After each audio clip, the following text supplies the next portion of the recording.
Assalamualaikum warahmatullahi wabarakatuh dan salam sejahtera.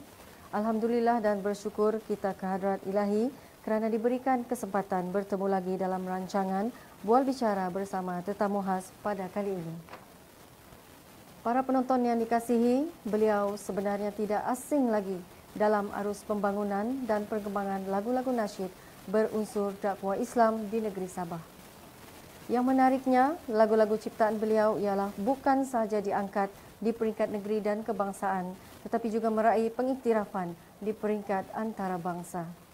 Tetamu khas yang dimaksudkan ialah yang berbahagia Ustaz Datuk Haji Jalidar Abdul Rahim. Saya kongsikan sedikit biodata yang berbahagia Datuk. Ustaz Datuk Haji Jalidar Abdul Rahim dilahirkan di Bedagai, Medan, Sumatera Utara pada tanggal 21 Julai 1949. Beliau mendapat pendidikan awal sekolah rendah, sekolah agama sehingga peringkat sanawi dan pendidikan guru agama atas di peringkat aliyah di Tanjung Balai, Asahan.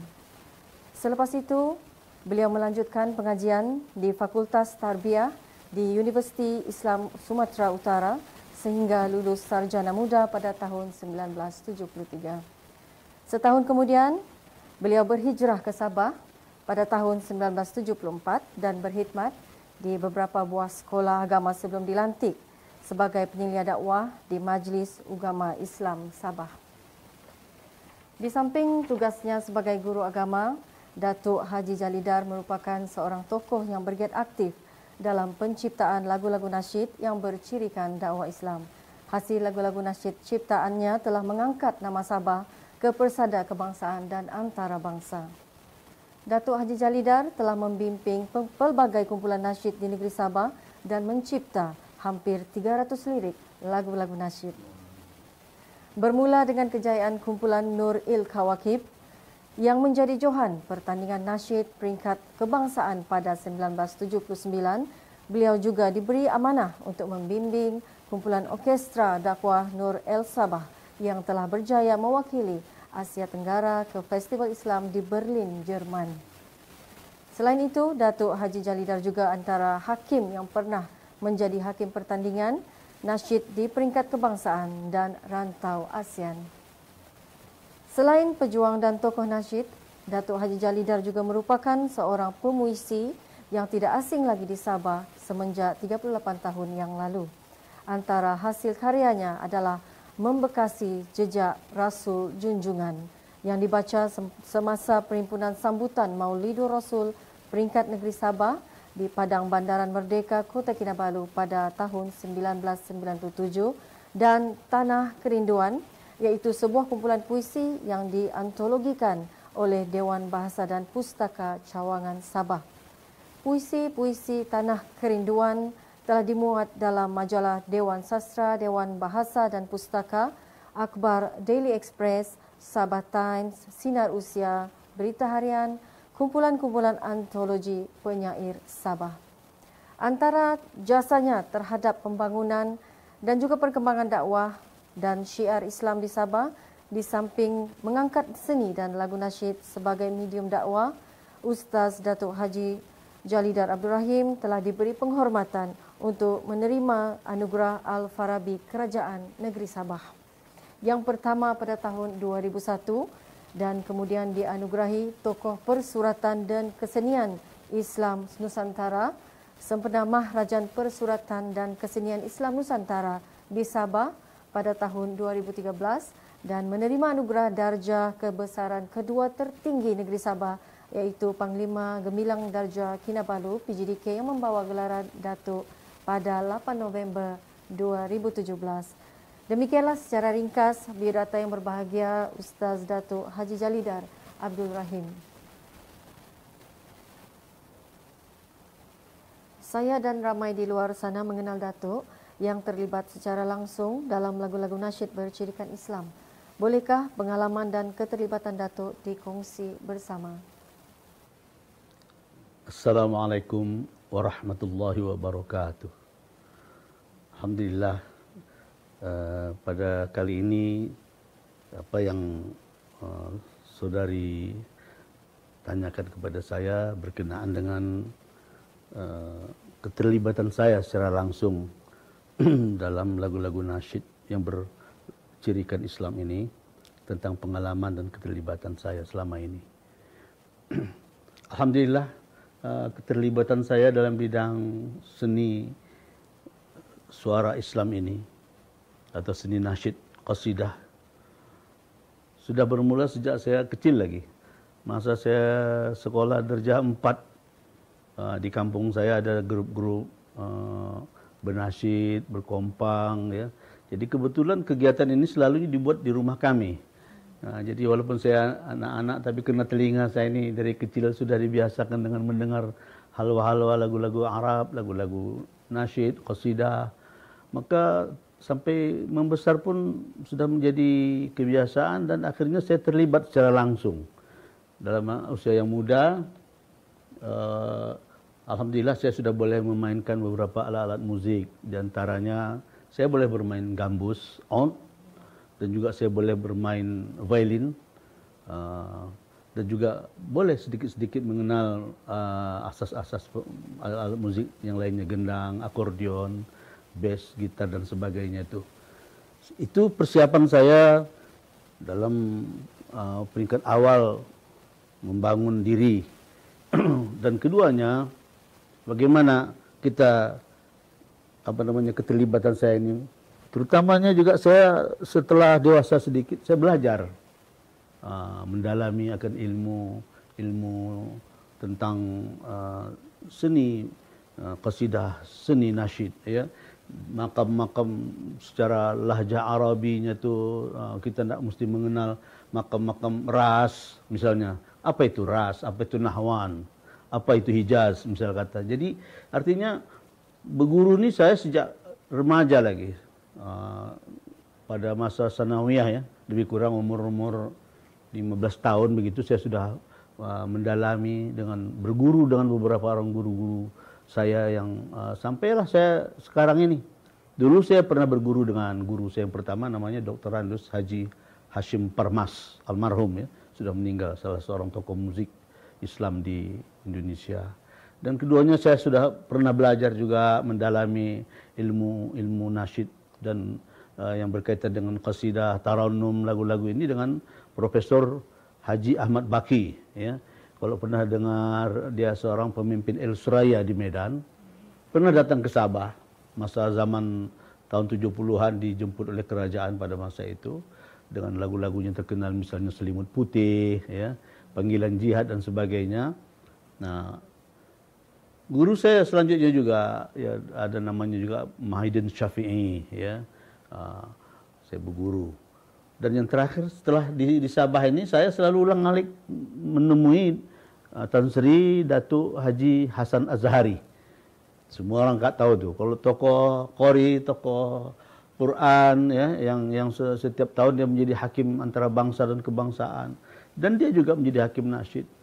Saya tidak lepaskan peluang ini untuk saya menangguh ilmu pengetahuan dan pengalaman daripada almarhum Datuk Haji Hasan Azhari. Daripada inilah maka kita boleh memautkan ilmu itu, menjadikan kita melangkah ke hadapan dengan lebih berilmu. Artinya perlu ada ilmu, jangan tak belajar. Jadi kalau tak belajar, situ-situ saja, tak sampai ke mana, ya kan? Minat tapi tak mau belajar, tak mau merasa bodoh, ya. Saya selalu merasa bodoh, maksudnya kalau kita selalu merasa tak tahu, kita mesti belajar, mau tahu. Apakah menjadi faktor dan pendorong utama penglibatan Datuk dalam penciptaan lagu-lagu nasyid? Iya, bahwa lagu-lagu nasyid ini sebenarnya merupakan satu media dakwah. Dari saya dewasa, masa dewasa, artinya masa belajar lagi, kita melibatkan diri dalam bidang ini. Karena saya merasa media lewat seni ini adalah suatu yang perlu sebetulnya kita garap. Mesti kita masuk di sana. Tapi macam yang saya kata tadi, kita mesti ada ilmu, ada pelajaran, ya kan. Jadi dengan itu, maka kita merasa dakwah lewat seni ini sangat begitu besar faedahnya. Kadang-kadang kalau kita mendengarkan ceramah saja, apalagi kalau ceramahnya yang macam mau tidur, ya orang pun taklah begitu apa ya kan minat. Jadi dakwah ini lewat seni. Kita menyampaikan Islam, syiar Islam, salah satu medianya adalah seni, seni dakwah, seni nasyid, seni qasidah, seni berzanji, marhaban, ya, dan syair-syair, semuanya itu adalah seni. Dan sebenarnya seni ini merupakan suatu yang diridai oleh Allah Subhanahu wa taala. Innallaha jamilun yuhibbul jamal. Ya, disebutkan itu Allah itu maha indah dan dia suka kepada keindahan. Jadi memang kita tidak buat sesuatu itu mesti indah, baik, teratur. Maka oleh kerana itulah bidang penciptaan ini saya bahagia. Ada juga orang tanya macam mana Ustaz boleh membuat lagu-lagu nasyid ini. Salah satu modal saya kerana saya bersekolah Arab. Jadi saya bila bersekolah Arab ini sekolah agama, sedikit sebanyaknya saya memahami akan nilai-nilai bahasa Arab. Jadi tidak dia macam kalau kita tak tahu bahasa Arab, bila kita menulis lirik dalam nasyid dia gersang. Ya. Contoh beberapa lagu saya itu banyak yang saya gunakan bahasa Arab, akhirnya menjadi satu bahasa yang boleh dimelayukan, memasyarakatkan Arab itu kepada Melayu. Memang sebenarnya dulu pun begitu. Masa ratusan tahun yang lalu pun berapa banyak bahasa Melayu ini berasal daripada bahasa Arab. Ya, misalnya saya buat lagu tentang muhasabah lah ya. Muhasabah diri. Orang jarang pakai itu. Muhasabah itu artinya mengenal diri, ya kan? Itu muhasabah. Tapi tak saya kenal, tak bilang mengenal diri, kurang cantik dia. Muhasabah diri. Setiap hari muhasabah. Ada juga dalam bait-bait yang lain saya tulis juga itu. Nurani ikhlas, ihsan di hati, ihsan. Ihsan itu artinya membuat baik. Tapi cantik dari dekat. Ihsan di hati kala musafir di dunia ini. Iltizam mahmudah. Saya gunakan bahasa Arab. Jadi kalau saya tak sekolah Arab, penulis-penulis lagu-lagu nasyid yang tak bersekolah Arab atau tak bersekolah agama, dia bukan saya apa artinya dia tak sampai ke sana. Iltizam mahmudah artinya cita-cita yang baik, mulia. Demi ukhrawi, saya tak pakai akhirat. Ukhrawi itu akhirat lah. Itulah. Istiqamah mengukir. Itu juga saya gunakan dalam lagu muhasabah istiqamah. Jarang orang pakai itu, tapi apa itu istiqamah? Artinya tetap pendirian. Jadi dalam bentuk lirik lagu, kita mau cari keindahan, ya, puitis. Tidak boleh macam bahasa surat kabar, ya kan? Kalau surat kabar itu lain tuh. Puitis ini dia tidak juga macam puisi kali. Boleh orang mengerti. Ya. Istiqamah mengukir wawasan hidup. Itulah, ya. Jadi banyak lagu-lagu saya modalnya saya bahagia. Karena saya bersekolah agama, saya sampai ke aliyah, sampai ke university. Jadi bahasa Arab itu ada dalam otak saya. Tinggal saya nak kata orang Brunei diungkayahkan saja, artinya tinggal dicurahkan saja, ya, untuk kita dapat memahaminya. Jadi itulah perlunya ilmu agama yang secukupnya. Sebetulnya seniman-seniman Islam hari ini, anak-anak kita lah, anak-anak muda, jangan malas belajar. Saya dah tua nih, apalagi sekarang sudah meninggal lah beliau, dalam 2-3 tahun yang lalu itu Hasan meninggal. Kalau tidak, setiap saya ke Kuala Lumpur, saya mesti ziarah ke sana. Pukul 8 saya sudah sampai lepas Isya. Nanti pukul 1 baru pulang. Dia senang. Itulah Tan Sri Datuk Haji Hasan Azhari yang saya pernah juga berguru. Jadi berguru ini bukan mesti duduk di kelas, kan? Menimba pengalamannya sambil duduk, selalu santai, dengar dia, tanya dia, cuma Datuk begini-begini. Jadi sampai kita pun ada yang tak faham kita, dia adalah lubuk ilmu pengetahuannya. Sekarang Malaysia sudah kehilangan tokoh-tokoh yang seperti itu pada hari ini. Sepanjang penglibatan Datuk berkarya, Berapa banyak lagu-lagu yang diciptakan dan mana satu lirik lagu yang paling berkesan menurut Datuk? Ya, Alhamdulillah, sepanjang sebelum saya berangkat ke Sabah, Malaysia ini, di kampung saya pun dulu di Medan, ya, di Tanjung Balai, di Bedagai, ya, saya juga sudah buat lagu, coba-coba begitu, ya. Memang dulu rasa rendah diri itu ada bila melihat guru-guru yang hebat-hebat nih, macam Profesor Ahmad Baki, ya, almarhumah Kanda Hajah Nur Asyah Jamil yang terkenal dengan lagu Panggilan Hajinya itu, meninggal juga tuh. Jadi ada rasa rendah diri, tapi saya punya yakin diri juga, artinya mesti mau belajar, artinya mesti coba. Saya mulakan buat lagu sikit-sikit. Malu, kadang-kadang rasa bolehkah atau tidakkah, kan kadang-kadang dikuyak-kuyak tuh, udah ditulis, wah malu. Tapi akhirnya mereka berterima, ya. Itu untungnya juga saya boleh belajar musik, ya kan, saya boleh. Jadi kalau saya nak buat lagu pun, saya paling tidak main gambus, cari dia punya nada, makam hawanya apa nak saya buat, nahwan kah, ras kah, atau saya gesek violin, untuk supaya boleh meresap saya punya hati saya untuk melahirkan idea, ya, dalam penciptaan lagu. Saya rasa begitulah, tak terasa dalam umur sudah begini, ya, lebih dari 300 buah lagu. Bukan saja saya cipta lagu, tapi saya dengan sekaligus cipta syair juga, liriknya. Jadi ada juga orang kadang-kadang dia tak boleh buat syair, tak boleh buat lirik, buat lagu saja. Tapi alhamdulillah Allah kurniakan sama saya, alhamdulillah.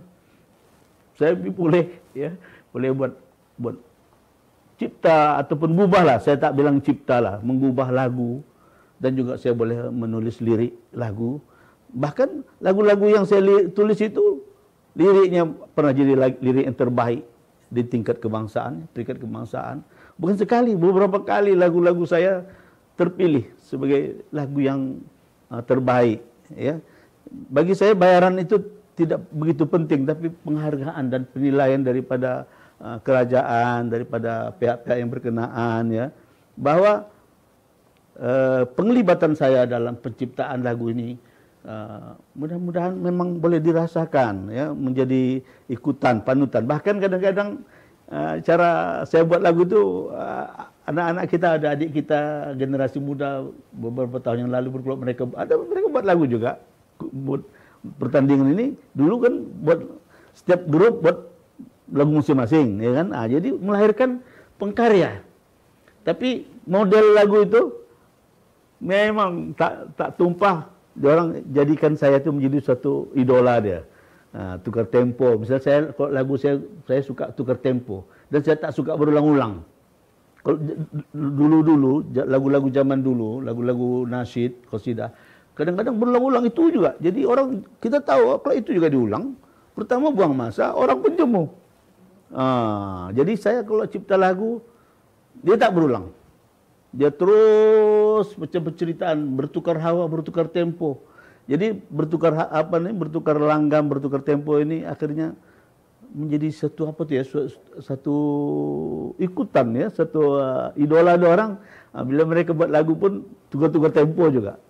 Ya, saya bilang dalam hati saya bahagia bahwa apa yang kita lakukan itu, ya, 300 buah lagu sebenarnya.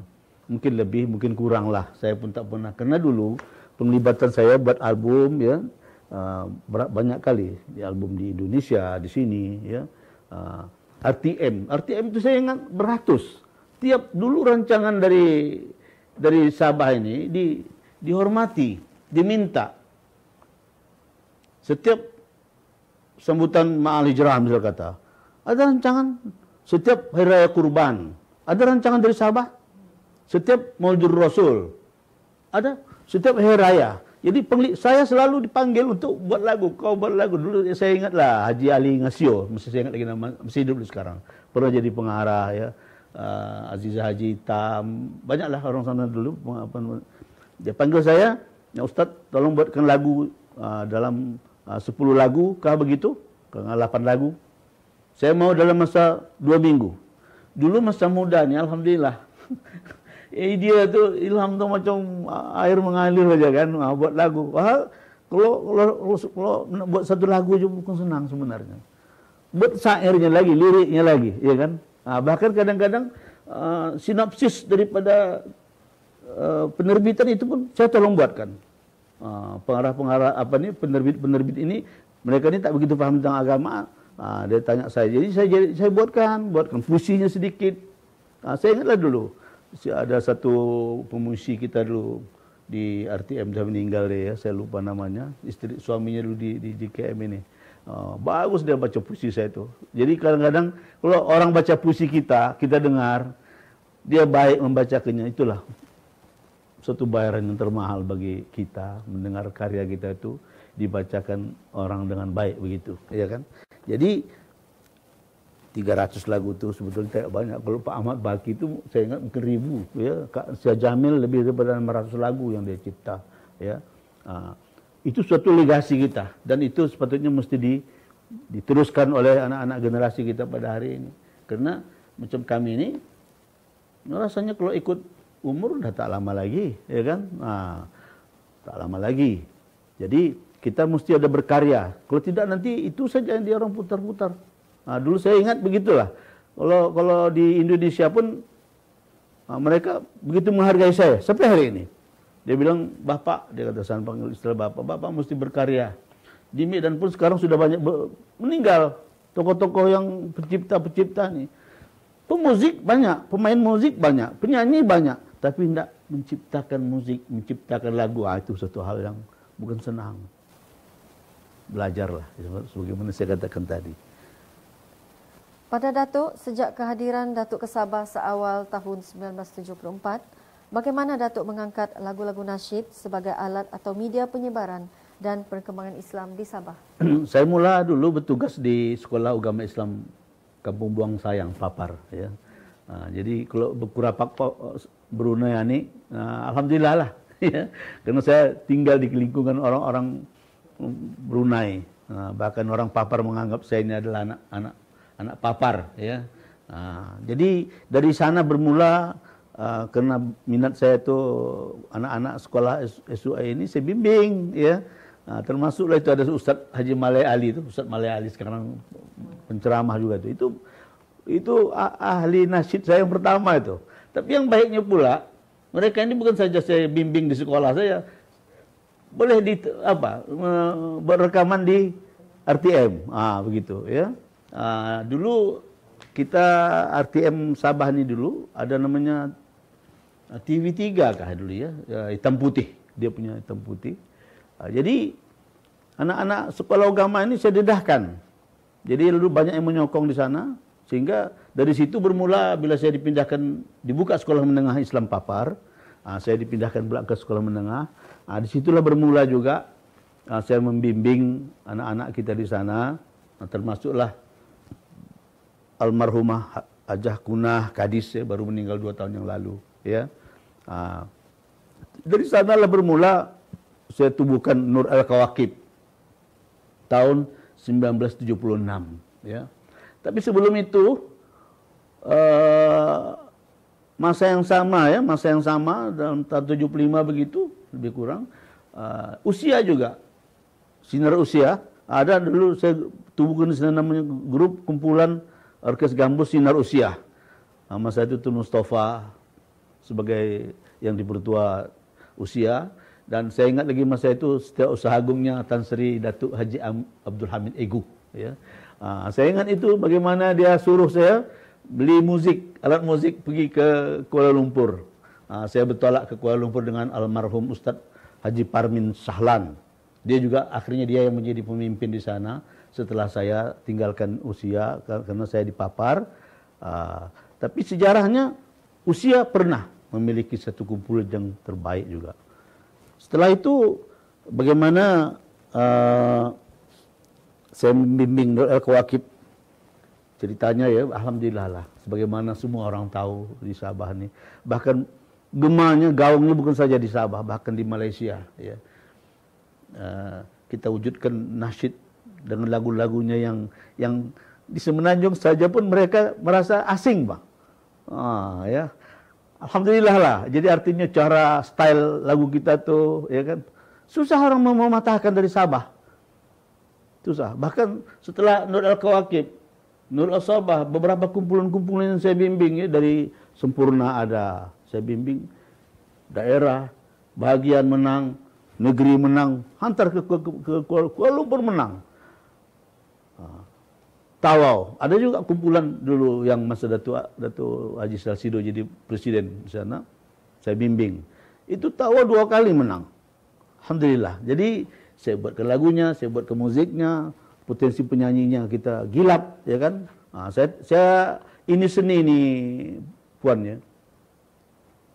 Seni ini macam main-main sebenarnya, ya. Tapi tak boleh main-main. Nah, itulah resepi saya. Saya kalau melatih memang saya agak kurang saya ketawa, kurang saya bergurau, ya. Saya serius. Walau menyanyi ini boleh sambil goreng pisang boleh menyanyi. Goreng ikan duai, menggulai boleh menyanyi, ya kan? Bahkan di bilik air sambil bersabun boleh nyanyi. Tapi tidak buat nyanyi yang baik, tak boleh main-main. Mesti serius, mesti berkualiti. Nah, dengan itulah makanya grup yang saya bimbing di Sabah ini, akhirnya saya gabungkan dalam Nur Al-Sobah. Ya. Mereka boleh berjalan jauh, bukan mewakili Sabah, ya, bukan mewakili Sabah, mewakili kalau yang dulu kami ke Berlin itu Festival The Garden of Islam tahun 1994 kalau tak silap saya itu ya, 1994 itu diminta sebagai mewakili Asia. Di sana main benua rupanya. Di ini Festival The Garden of Islam ini 2 tahun sekali dibuat oleh kerajaan Jerman, mengumpulkan segala data-data daripada budaya, kesenian dan juga daripada kegiatan Islam. Diadakan di Berlin selama 3 bulan itu acaranya itu. Masya Allah. Jadi kenapa dari Sabah? Walau anak-anak kita ada orang kampung, orang Kota Belud, orang Papar, ya. Tapi karena mereka menilai kita wajar mewakili, bukan saja mewakili Malaysia. Saya bahagia, bukan saya, tapi rasanya kita semua berkongsi lah. Walaupun mungkin banyak yang tak menyadari itu, tapi bagi saya itulah satu yang kenangan yang manis. Pergi ke Berlin, siapalah saya, pegawai rendahan saja. Kalau daripada segi pengarahan, tak mungkin pentadbiran ada bos kita yang mau pergi. Tapi karena ilmu ini tadi, anak-anak yang hanya mungkin mereka ini hari-harinya hanya sebagai petugas biasa, ya, macam saudara saya Fuad, Mahali, ya, Harun Ali, dan antaranya itu penyanyi-penyanyi Kuna Haji Kadis dan sebagainya itu, almarhum. Mereka ini semuanya orang tidak ada pegawai-pegawai tinggi, tapi seni membawa kami berjalan jauh. Jadi itu di Berlin, indah, dan saya mengalami orang Berlin ini, orang Eropa ini ya, rupanya menghormati seni ini begitu tinggi.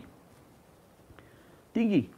Kalau kita datang sampai naik ke pentas, mereka ini berdiri semua. Itu mereka tuh masuk ke gedung itu, gedung Berlin itu, di gedung itulah dulu pernah The Beatles bermain. Bayangkan itu gedung Berlin besar, gedung kebudayaan. Jadi penontonnya itu membayar itu masuk, bukan free. Bukan orang Islam, kebanyakan tidak Islam lah. Tapi mereka ini banyak seniman-seniman, tokoh-tokoh musik Eropa yang duduk datang mendengar. Bila kami naik ke pentas, mereka berdiri semuanya, bertepuk. Tepuk, kami tunduk, duduk, baru mereka duduk. Tepuknya itu pun berhentinya sama. Sesudah tepuknya duduk, diam. Andainya jatuh pun jarum boleh kedengaran. Dinikmatinya lagu-lagu yang dia tak paham itu. Ini bahasa-bahasa Melayu. Ya. Kalaulah pandai, lagu gitu ya kan. Mana dia paham, dia orang Jerman. Tapi inilah saudara ya kan. Seni ini bahasanya dunia. Yes. Cadak kita ya. Nah, seni ini bahasa. Sarukan nyanyi kuc-kuc hutain. Bukan kita paham apa itu. Tapi iramanya itu indah, bahagia kita. Ya kan? Walhal itu musiknya itu musik bukan orang Melayu, bukan orang Islam, tapi itulah yang dikatakan seni adalah bahasa yang boleh dijana, boleh diresapi, boleh dilombatkan dalam dada kita ini sebagai suatu bahasa perpaduan, bahasa yang indah, ya. Itulah lagu seni ini tadi. Begitu juga selepas itu kita ada juga diundang ya, mewakili Malaysia ke pertemuan seniman-seniman Muslim ASEAN di Ambon, Maluku, ya, tahun 1996 itu kalau tak silap saya, ya, mewakili Malaysia. Dia orang tidak undang daripada grup yang ada di Semenanjung, tapi alhamdulillah, di sana berkumpul itu dengan Bimbo, ya, saudara Samsudin. Saya tengoklah Samsudin nyanyi pagi, ya. Bimbo itu terkenal dengan lagu-lagu syair-syair dakwahnya itu, ya kan. Samsudin itu penyanyi terkenal Indonesia tuh, Bimbo, ya. Berkumpul ada di sana semuanya. Inilah satu kenangan manis juga. Berpuluh ribu stadium Patimura Ambon itu masa kami tampil dalam pertemuan seniman-seniman Muslim ASEAN itu, berteriak Malaysia, Malaysia. Dia tak sebut Jelidar, enggak. Itulah dia. Artinya mengangkat nama marwah Malaysia ini, alhamdulillah, begitu mengharukan hati kita sebenarnya. Dan juga di Medan kita ada juga tahun 2000 itu, ya, kita diundang juga dalam satu konser. Sana bilang konser, sini bilang konsert, ya kan. Konsert lagu-lagu irama Padang Pasir 50-an, tahun 50-an. Jadi kami Datuk Anan Ramli, kami bermain. Mereka kagum karena anak-anak kami itu tahun 2000 artinya 20 tahun yang lalu, masih muda-muda lagi mereka. Ya. Mereka kagum. Di sana pemusik-pemusiknya dah tua-tua. Jadi Masya Allah. Inilah kita bawa nama Malaysia, ya, banyak yang bantu kami, ya. Saya ingat Datuk Lajim pun bantu kami dulu. Datuk Karim Bujang, saya ingat tuh bantu kami masa dia jadi menteri lagi itu, dan beberapa orang lagi untuk kami berangkat dengan mudah ke sana. Itulah di antara beberapa banyak. Di Kuala Lumpur itu sudah selalu lah diundang sempena tilawah Al-Quran. Itu daripada zaman-zaman dulu. Dulu musabaqah itu tilawah Al-Quran itu diadakan di Stadium Merdeka. 2 minggu itu. Seminggu untuk peringkat kebangsaan, seminggu lagi untuk antarabangsa. Puas hati, bulan Ramadan. Itu pengalaman juga masa lalu, membawa anak-anak Sabah, ya, dengan seni kita, nasyid kita inilah kita bawa mereka berjalan jauh. Sepanjang penglibatan Datuk, apakah cabaran utama dalam penciptaan lagu-lagu nasyid sebagai alat untuk menyebar dakwah Islamiyah di Sabah? Ya, tentang cabarannya itu memang tahulah dulu zaman tahun 70-an, ya, nasyid ini identik dengan anak-anak nyanyi di sekolah, ya kan. Ada Maulud Nabi, Rabiul Awal, bulan utama, begitulah. Maulud ada budak-budak nyanyi. Jadi bagaimana kita nak membungkus, nak meng-highlightkan mereka, ya, supaya nasyid ini bukan hanya sekedar penyedap rasa, tapi dia juga suatu yang boleh ditampilkan menjadi suatu identik dengan suatu media dakwah kita. Maka oleh kerana itulah, makanya dalam usaha kita cabaran itu banyaklah. Karena memasyarakatkan, membudayakan seni nasyid ini bukannya mudah, tak mudah. Dulu kita adakan di kerajaan kita Sabah, kita buat festival nasyid peringkat daerah, bahagian dan negeri, ya. Sebelum ada di Kuala Lumpur dulu peringkat kebangsaan pun kita sudah ada mula pada tahun 90-an itu, ya. Bagaimana saya ikut menderap perancangan itu untuk supaya kerajaan memberikan peruntukan, ya. Saya, Datuk Haji Hamad Budin, ya, saudara Mukmin, semua sudah pensiun itu, ya. Masa itu timbalan setiausaha kerajaan negeri kita Datuk Hasan Ibrahim, ya, saya sebut itu orang yang banyak menyokong, membantu. Datuk Lajim Haji Okin juga, ya. Nah, sehingga kegiatan festival nasyid ini bukan saja-saja tidak. Bagi saya inilah untuk memasyarakatkan seni budaya Islam ini perlu ada pengurusan. Ada yang menyokong. Pemerintah ataupun kerajaan mestilah menyokong dengan padu. Jadi bila ada peruntukan kita senang buat. Peringkat daerah ada peruntukan, walaupun tidak banyak. Peringkat bahagian ada. Dan saya kontrol, saya pergi tengoklah. Setiap pertandingan-pertandingan dan lagu-lagunya kita siapkan, ya, bahan-bahan hakim-hakimnya kita lantik dan semua. Jadi semuanya hidup. kita melantik hakim, jadi kita buat kursus hakim, pengurusan hakim macam mana juga latihan-latihan mereka ini kita tengok. Jadi akhirnya dia tidak lagi menjadi cabaran, bahkan menjadi suatu kegemaran. Bukan saja di kalangan beliau, tapi orang-orang tua kita pun. Orang-orang tua kita di Sabah ini banyak yang minat dengan nasyid yang kita majukan ini. Di samping tidak juga kurangnya halangan-halangan itu memang ada, manalah terutama kalau dalam diri sendiri lah ya, pribadi. Setiap apa yang kita usahakan ya tidak ada jalan mudah, itu sudah pasti. Dulu saya pun begitunya tuh, Ustadz jadi dari sibuk-sibuk aja, apa kali lah bailinnya tuh kata orangnya kan, misalnya ya. Sambil ke telinga kita sibuk siang malam ya, karena kita mengejar masa, mengejar hari, ya kan. Kita tak tahu hari esok bukan milik kita, jadi kita hari-hari berpacu dengan masa, mengejar, berbuat waf'alul khair, kita mesti buat baik. Inilah salah satu yang saya boleh perbuat selama kita berkampung, berkelana, musafir di dunia ini, terutama di negeri Sabah ini. Memang cabaran tuh ada. Kata Hamka, ibarat pohon kayu yang tinggi. Semakin tinggi dia naik menjulang ke langit, semakin kencang angin yang memukulnya, makin kencang badai yang menerpanya. Kalau tak mau dipukul badai, tak mau dihempas topan, jadilah awak rumput di bumi, tapi hari-hari dipijak orang. Jadi kita pun tak mau jadi rumput, ya kan. Memanglah rumput kalau angin kencang pun tak bergoyang, dia pasti dari bawah, ya. Jadi tidak mudah, jangan sejidarnya hebat.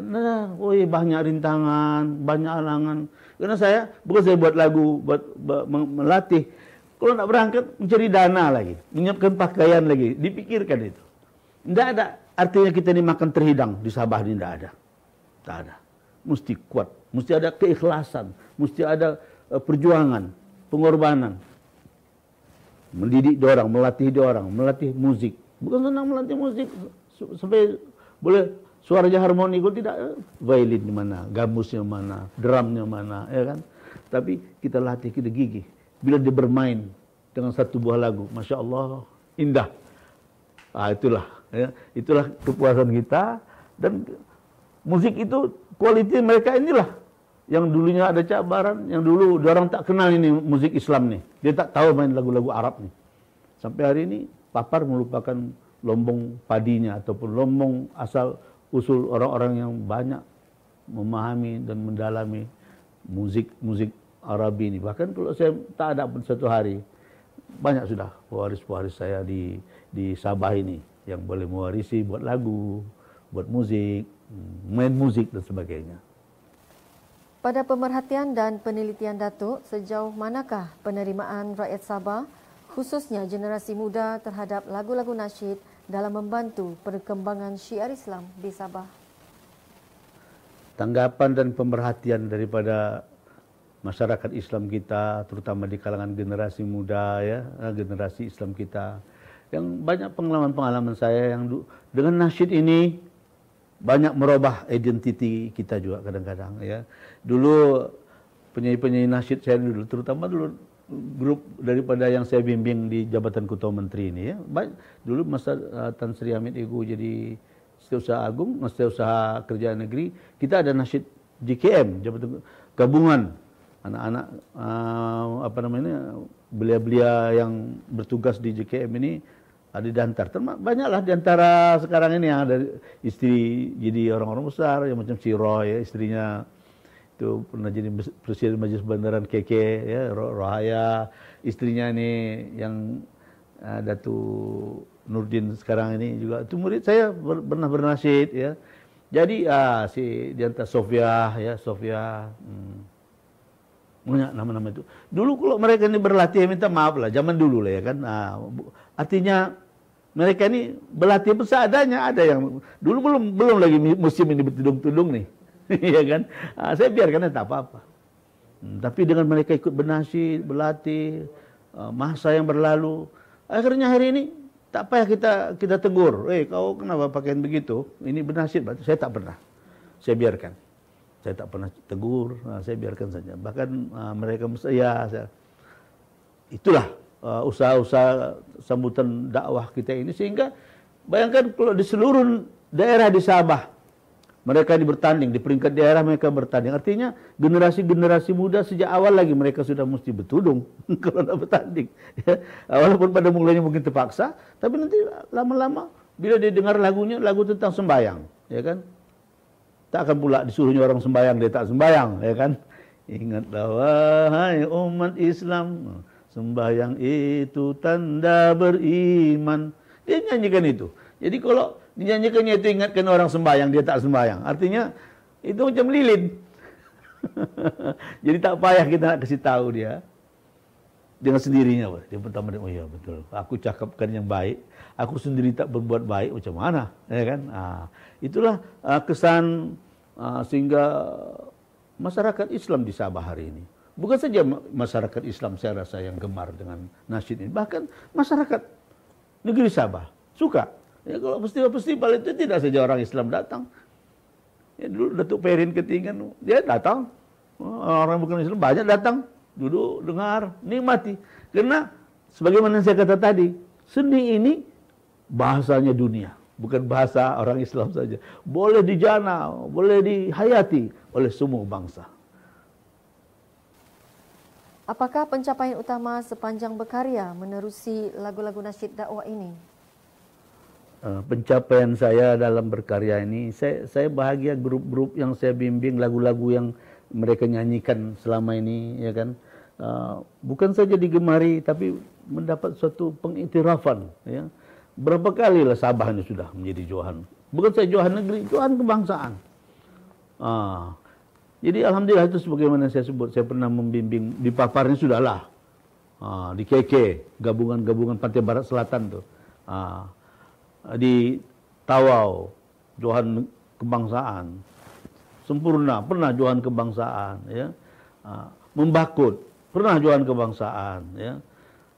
Sipitang dan beberapa lagi, Kinabatangan. Itu bukan saja johan di peringkat daerah di kampungnya, tapi sampai naik ke peringkat kebangsaan. Itulah satu yang membahagiakan saya. Agaknya di antara lagu-lagu saya yang dibawa, yang bukan saja kadang-kadang grup itu menjadi johan, tapi lagu saya banyak terpilih menjadi lagu dan syair lirik yang terbaik, ya. Dan juga lagu-lagu saya ini sudah banyak dialbumkan. Kalau di Sabah itu tahun 1978 Nur Al-Kawakib sudah mengalbumkan lagu-lagu karya saya itu telah dialbumkan pada tahun 78. Sampai sekarang lagu itu sudah menjadi idola, jadi sinonim, jadi orang Sabah semua ingat tahu lagu itu. Ya, Nabi Akhir Zaman, ya. Lagu dulu penyanyi kami ini arwah sudah, ya, almarhumah Hajah Nur Syah Talib, ya. Suaminya Datuk Haji Salsidu, ya, meninggal. Dan juga 2 tahun yang lalu penyanyi saya yang terbaik juga Hajah Kunah Haji Kadis, ya. Suara terbaik juga, ya. Mereka sudah tiada lagi bersama kita. Jadi album-album ini banyak saya buat di Sabah. Dulu masa Datuk Lazim pun ada bantu terbit ke satu album, ya. Tun Sekarang pun dulu sempena hari jadi dia ada saya buat ke 2 album, ya. Dan yang terakhir juga pencapaian yang saya agak bahagia, saya diminta pada tahun 2017 yang lalu, ya, menyiapkan sebuah lagu sempena hari 50 tahun Tuanku Sultan Brunei, ya, naik tahta, ya, 50 tahun dia Sultan Brunei naik tahta. Mereka mintakan saya pihin, ya, Datuk Haji Abdul Ghani bin Pihin Datuk Pekerma Datuk Haji Abdul Rahim, ya, memintakan saya menyiapkan sebuah lagu untuk tuanku, ya. Inilah dia punya, alhamdulillah saya satu album ini satu lagu saja. Jadi pada Oktober 2017 yang lalu, ya, tanggal 5 Oktober tuh saya pun diundang ke sana untuk menghadiri hari kemeriahan itu ya. Ada perbarisan dan sebagainya. Saya sempat juga berjabat tangan masa sembahyang doa kesyukuran di Masjid Hasanul Bolkiah itu ya. Walaupun tidak saya dijumpakan secara khusus untuk lagu ini, tapi saya bahagia lagu ini diputar, disiarkan melalui radio televisi Brunei. Mereka latihkan juga. Inilah satu kebahagiaan bagi batin saya lah ya. Alhamdulillah. Lama saya sudah memang mengimpikan. Sejak tahun-tahun saya duduk di Sabah, saya dengar dulu tentang Brunei ini dan sultannya yang begitu gemilang ya. Dan teringin saya sebenarnya dulu lah dalam 10-20 tahun yang lalu. Memang teringin saya enggak buatkan sebuah lagu ya tentang kegemilangan kesultanan negara Brunei ini. Tapi macam mana ada yang meminta. Pihin ini Datuk Haji Abdul Ghani ini ya, seorang ahli parlimen Brunei, dia jumpa saya, dia minta tolong saya buatkan ini album ini bukan di dalam negeri, saya buat di Indonesia. Saya siapkan musiknya di sana, penyanyinya pun penyanyi di sana, lagunya saya latihkan, musiknya saya siapkan arrange musik dia. Lebih kurang dalam tak sampai 10 menit pun lagunya. Tapi ini satu kebahagiaan yang sampai hari ini saya bahagia. Saudara saya lah, Cik Ajimin. Secara tidak langsung ya, pengiktirafan di akhir-akhir hayat kehidupan kita ini ya. Walaupun dari segi nikmat yang lain tak ada, saya tidak orang kaya, saya orang biasa saja, tapi inilah bahagia saya kemuncaknya. Dan kebetulan masa saya menghadiri ini, satu petang saya menerima telepon dari Kota Kinabalu. Dia kata, Ustaz telah diperkenankan oleh istana, dia kata, untuk Ustaz menerima gelar Datuk tahun ini. Jadi berita itu bukan saya terima di Sabah. Macam mimpi, bah ya, macam mimpi. Rasanya macam mimpi. Saya sujud syukur di sebuah hotel di sana karena saya sendiri. Nanti petang baru Pihin datang ambil saya.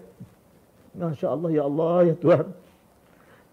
Itulah rupanya kerajaan diam-diam.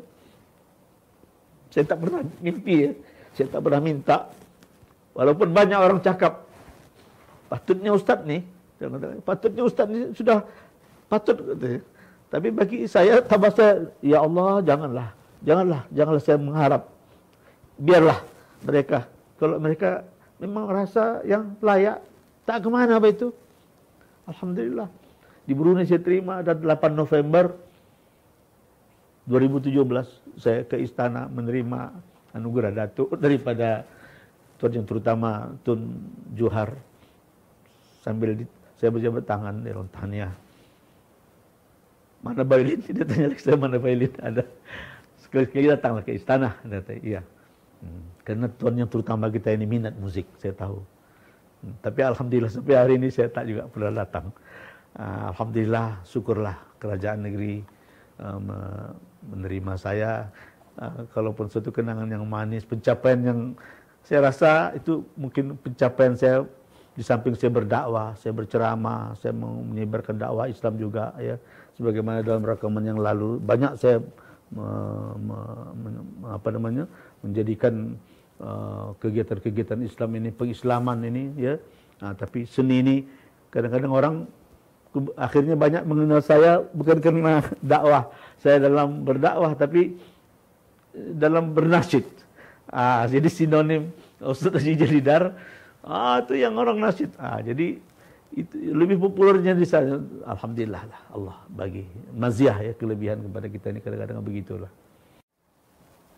Apakah harapan Datuk kepada generasi muda Sabah terhadap pembangunan dan perkembangan lagu-lagu nasyid dakwah?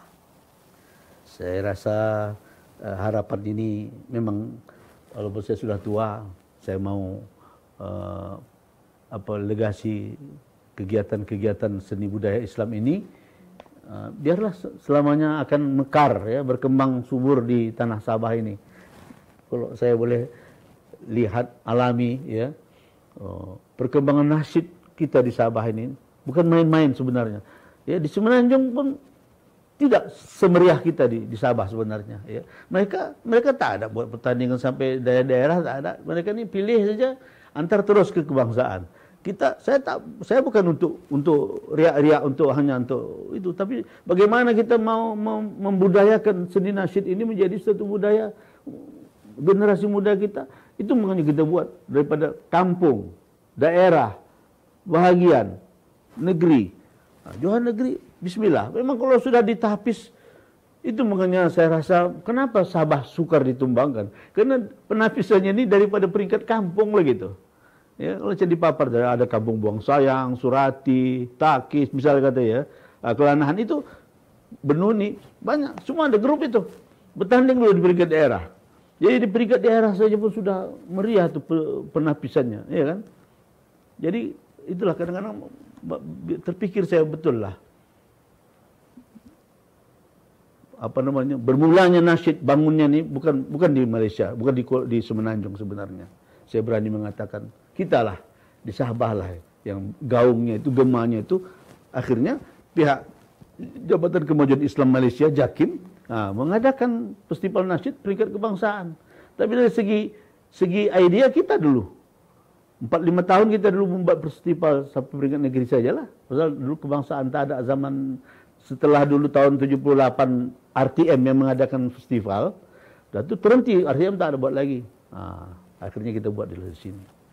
Jadi harapan kita mudah-mudahan sampai bila-bila pun ya adalah generasi yang akan meneruskan legasi untuk memasyarakatkan, membudayakan seni budaya Islam kita ini, seni nasyid, qasidah, marhaban dan berzanji, serta qiraah Al-Quran ya, berkembang suburlah di Sabah.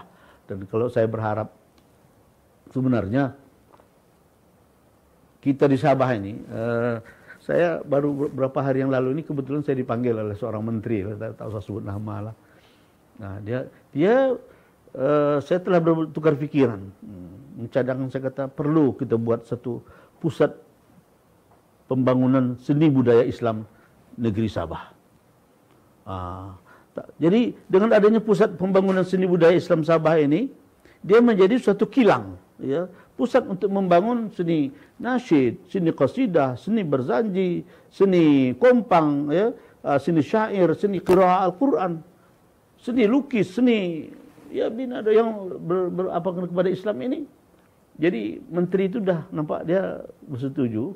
Mudah-mudahan saja kerajaan kita, siapapun yang memerintah, bagi saya tak ada masalah. Yang penting hasrat kita itu mereka terjemahkan. Ya, kalau suatu masa dia berdiri, mungkin dipapar, mungkin. Ya kan, kalau saya rasa paling layak dipapar, karena di sana bermulanya pembangunan seni ini, paling layak di sana. Kalau kerajaan mau beri dalam beberapa peruntukan tanah, siapkan.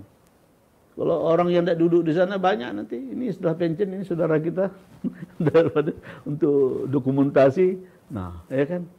Dan begitu juga daripada segi apanya. Jadi pusat pembangunan seni kebudayaan, pusat pembangunan seni dan tamadun Islam, itu lebih kurang dia punya apa itu, negeri Sabah.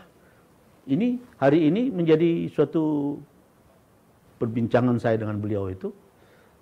Walaupun mungkin umur saya tak tahu bilang, mudah-mudahan saja. Saya doakan menteri ini panjang usia dia. Ya, menteri ini berpikirlah, inilah yang harus kita tinggalkan. Ya, kita tinggalkan di negeri kita ini. Saya sebetulnya kadang-kadang tengok masjid negeri ya, terbayang saya wajah Tun Mustafa. Kalau tak karena dia, tak ada kita bermasjid negeri. Masjid negeri kita dulu, kalau kamu masih ingat, ada dulu masjid di Sembulan, masjid lama. Imamnya dulu Datuk Imam Pandin, itulah masjid negeri. Di Papar dulu masjid daerahnya, di Buang Sayang, masjid kayu. Hari ini masjid negeri. Orang besar, dia dah tak ada, tapi namanya terukir dalam sejarah lembaran kehidupan kita. Jadi mudah-mudahan saja tahun depan kah bila-bila lah ya, utamakan. Ini pembangunan dunia akhirat. Dikenang orang, siapapun yang akan membangunnya itu. Tapi beliau itu memang dia betul-betul berminat dan berazam. Mudah-mudahan saja. Seterusnya, apakah rancangan Datuk dalam membawa lagu-lagu nasyid pada masa hadapan di Sabah? Dan juga bolehkah Datuk memberi pandangan mengenai kenyataan bekas Mufti Wilayah Persekutuan yang kini menjadi Menteri di Jabatan Perdana Menteri mengutarakan pelan khusus untuk membangunkan semula industri nasyid demi meningkatkan perkembangan psikospiritual masyarakat? Ini cabaran ini ataupun pandangan ini mesti kita sambut. Kita sokong penuh.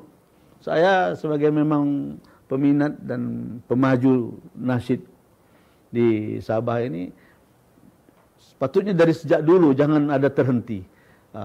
Saya risau kadang-kadang di mana silapnya, ya, di mana silapnya.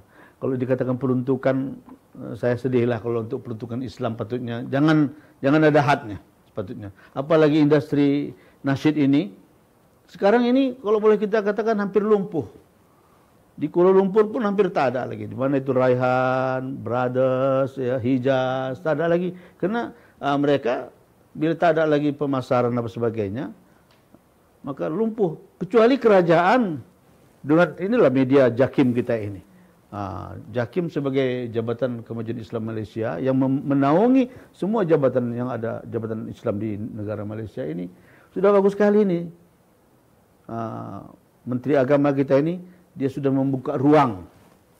Cuma saja saya mau mencadangkan supaya JAKIM lah ya, JAKIM sebagai yang di sana buat kajian semula ya, kaidah pertandingan atau festival nasyid ini ditinjau semula. Dulu festival nasyid ini menggunakan alat musik hidup secara live. Pemuziknya 7 orang, penyanyinya 10 orang, begitu lebih kurang ya. Ada beberapa tahun begitu bagus. Belakangan tak pakai musik lagi.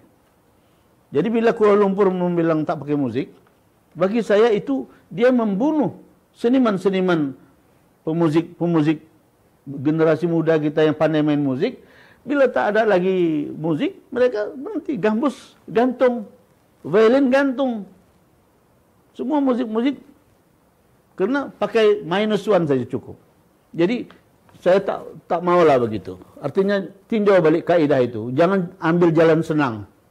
Minta maaf lah, saya bukan marah lah, tapi macam dulunya selalu macam ambil jalan mudah. Memang mudah lah tak pakai pemusik, kurangkan orang, kurangkan dana.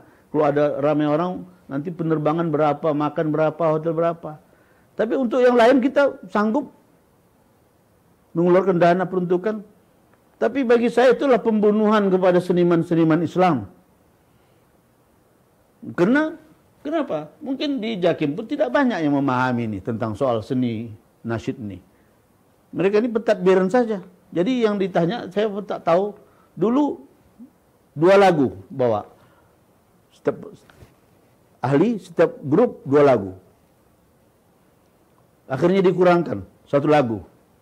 Jadi 8 menit. Akhirnya dikurangkan. Tak boleh lagi 10 orang. Berapa orang belakangan? 6 orang ke 4 orang saja. Masanya pun 4 menit saja. Jadi bila kita tanya kenapa 4 menit? Lagu-lagu Arab ini, ya, kaidah lagu-lagu Arab ini, kalau cobalah dengar musik yang asli Arab. Intro musiknya saja mau 4-5 menit tuh.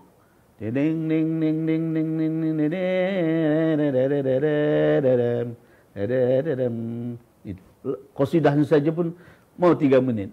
Jadi kalau 4 menit lagu dibawakan untuk 1 lagu, konon-kononnya RTM memerlukan masa yang pendek. Tak juga pernah saya tengok disiarkan di RTM. Ya, jadi tolonglah ya, kaidah ini ditinjau semula, dibawa berunding orang yang faham tentang nasyid. Ini dulu Kuala Lumpur buat lagi 2 grup, 2 golongan. Ada nasyid tradisi, ada nasyid modern. Saya sudah berbincang dengan Datuk Hasan Azhari almarhum. Coba pandangan Datuk. Mana ada? Nasyid lah satu. Mana ada pula modern, nasyid tradisi? Nggak ada. Nasyid ini nasyid lah. Kalau iramanya itu kita kaya dengan irama-irama dunia. Ya.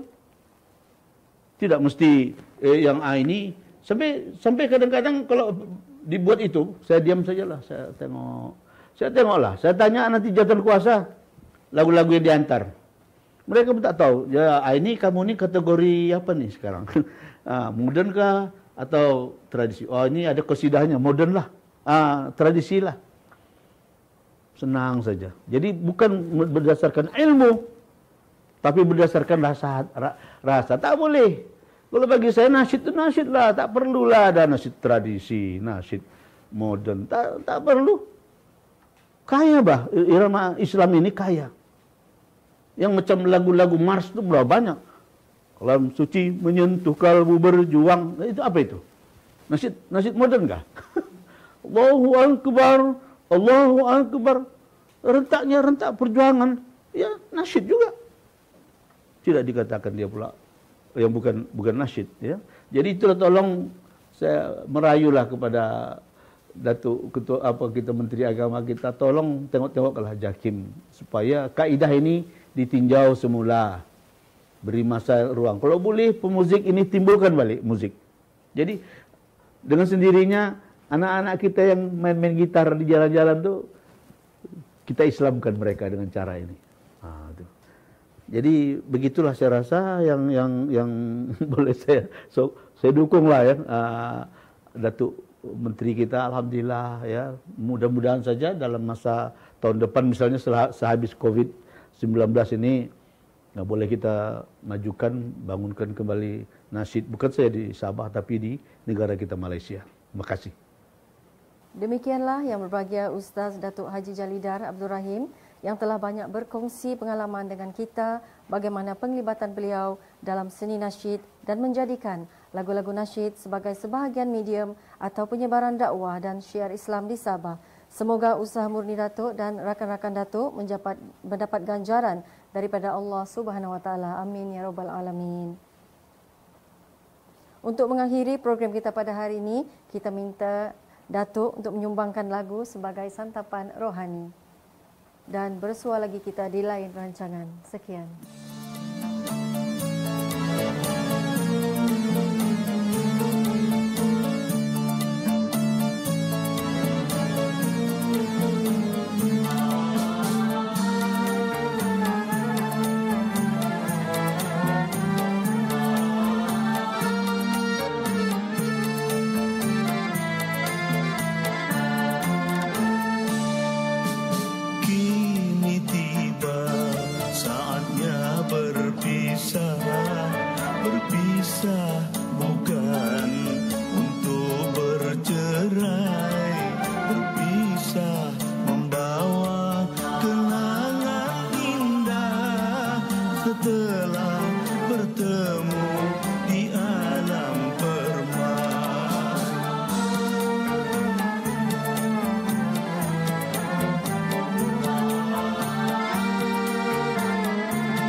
setelah bertemu di alam permai.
Setelah bertemu